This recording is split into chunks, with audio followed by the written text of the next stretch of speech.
7 biggest mistakes killing your houseplants and how to fix every one. If your plants keep dying and you can't figure out why, it's not because you're bad with plants. It's because nobody ever teaches the basics, and most people repeat the same mistakes over and over. Today, I'm breaking down the 7 most common plant-killing mistakes, the science behind them, and exactly how to fix each one so your plants finally thrive. Mistake number 1. Water staying at the bottom of the pot. Root rot. If your plant keeps dying no matter how much love you give it, the problem might not be sunlight or fertilizer. It's water trapped at the bottom of the pot. This is the number 1 mistake people make when caring for their plants. Root rot is the number 1 cause of houseplant death. It happens when water sits at the bottom of the pot and the roots stay wet for too long. Roots need oxygen to perform cellular respiration, which is how they create energy. When the soil is waterlogged, oxygen disappears. The roots suffocate, die, and become soft, black, and mushy. Bacteria and fungi then take over and spread the rot throughout the root system. The science behind it. Healthy roots need oxygen to perform cellular respiration. That's how they convert sugars into energy. When the soil is waterlogged, oxygen levels drop, and the roots switch to anaerobic respiration, producing toxic byproducts that kill root cells. In short, no oxygen, no energy, no life. The solution. The fix is simple. Make sure your pot has drainage holes. Water should flow freely out of the bottom, leaving the soil moist but not soaked. This allows air to circulate and keeps the roots healthy. A practical way to prevent root rot is to elevate your main pot by placing it inside a larger pot or vase. The larger pot will catch all the excess water that drains out. Add a few small bricks or upside-down nursery pots inside the lower container to create space underneath. This allows water to collect below while keeping the main pot completely above the water line. The correct setup.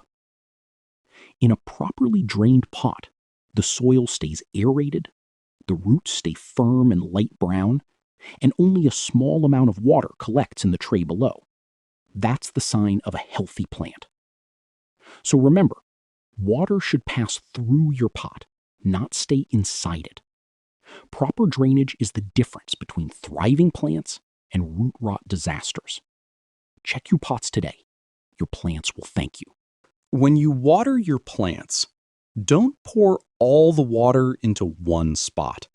That creates channels in the soil and leaves large areas completely dry.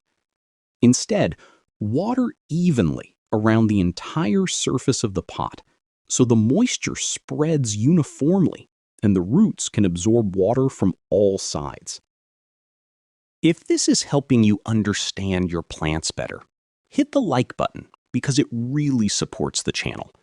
Subscribe so you don't miss the next plant care guide. And tell me in the comments which mistake you've made. I promise, we've all been there. Mistake number 2. Overwatering in general. People often water on a schedule, like every Monday or every 3 days. But plants don't follow your schedule. They follow moisture levels in the soil. The correct way to water is simple. Stick your finger 2 inches into the soil. If it's dry, water the plant. If it's damp, wait.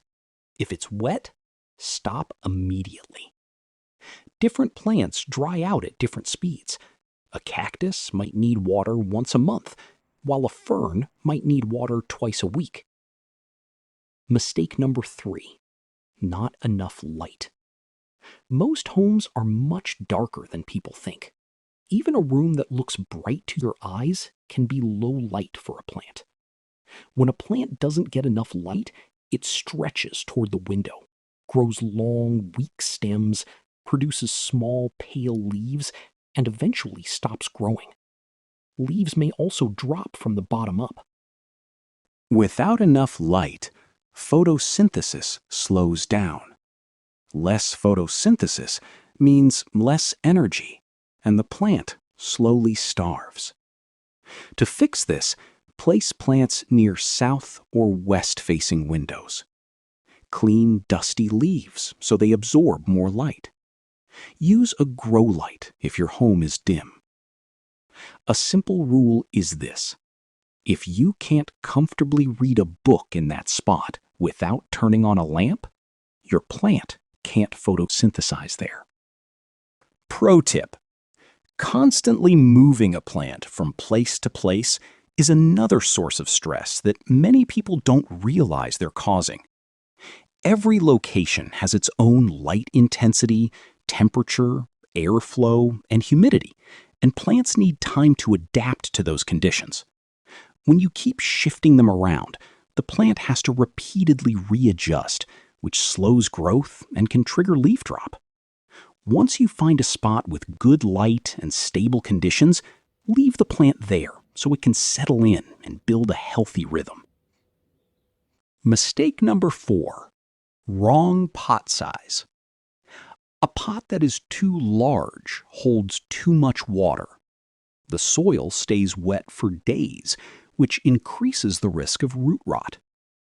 A pot that is too small squeezes the roots, dries out too fast, and stops the plant from growing. The solution is to choose a pot only 1 to 2 inches larger than the root ball. Repot when roots circle the pot or poke out of the bottom. If the soil pulls away from the edges of the pot, it's time to repot. Mistake number 5: using the wrong soil. Garden soil is too dense for indoor plants. It compacts inside a pot, blocks airflow, and suffocates the roots. Indoor plants need soil that drains well and allows air pockets to form. Use an indoor potting mix for most houseplants. Use cactus or succulent mix for desert plants. Use orchid bark for orchids. Add perlite to any mix if you need extra drainage. If your soil stays wet for more than 3 or 4 days, it is too dense. Mistake number 6: ignoring humidity. Many houseplants come from tropical environments where humidity is between 60 and 90%. Most homes sit between 20 and 40%, especially in winter. Low humidity causes brown, crispy leaf tips, yellowing edges, and leaves that curl inward. To fix this, use a humidifier, group plants together, place a water tray nearby, and keep plants away from heaters and air conditioning vents. Misting does almost nothing. Humidifiers actually work. Mistake number 7: too much fertilizer.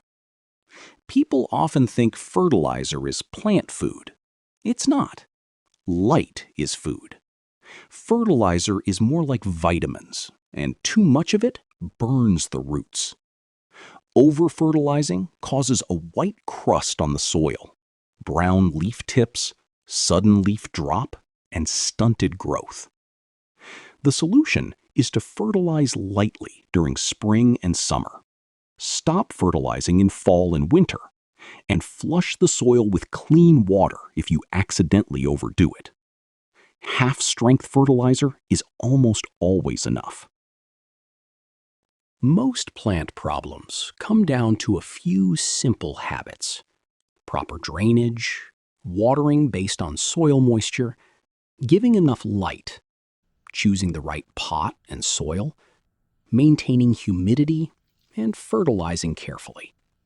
Fix these, and your plants will reward you with healthy growth, vibrant leaves, and a home that feels alive. Thanks for watching. And remember, plants don't need perfection. They just need the right conditions.